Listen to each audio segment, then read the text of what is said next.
242 लोगों से भरी एक फ्लाइट आसमान से जमीन पर गिरती है और फिर सब कुछ खत्म।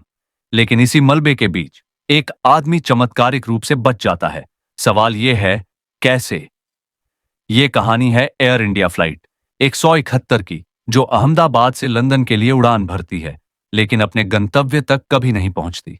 इस विमान में 242 यात्री और क्रू मेंबर थे और अब एक बड़ी खबर सामने आई है। एक यात्री जिंदा बचा है। इस जिंदा बचे शख्स का नाम है रमेश विश्वास कुमार, उम्र 38 साल। इंडिया टुडे की रिपोर्ट के मुताबिक उन्होंने बताया कि जैसे ही प्लेन क्रैश हुआ, उन्होंने आपातकालीन दरवाजा इमरजेंसी एग्जिट खोला और सीधे छलांग लगा दी। रमेश 11वें सीट पर बैठे थे, यानी खिड़की के पास। वहीं उनके भाई रमेश अजय कुमार 11 जेट पर बैठे थे, प्लेन के दूसरी तरफ। दोनों सीटें इमरजेंसी एग्जिट के पास थीं।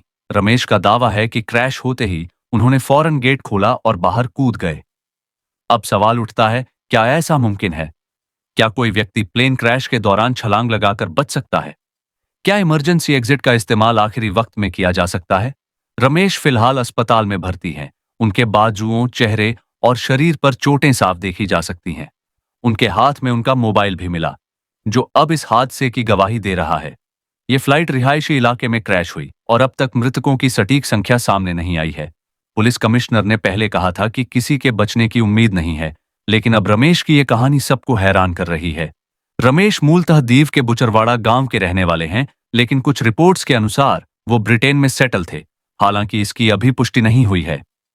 एक ऐसा हादसा जिसमें जिंदगी की उम्मीद खो चुकी थी, वहीं एक शख्स की जिंदा बचने की कहानी सबको चौंका रही है।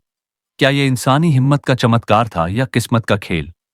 इस चौंकाने वाली घटना पर आपकी क्या राय है? क्या रमेश की कहानी सच है या कुछ छिपा हुआ है? कमेंट करके बताएं और चैनल को सब्सक्राइब करना न भूलें।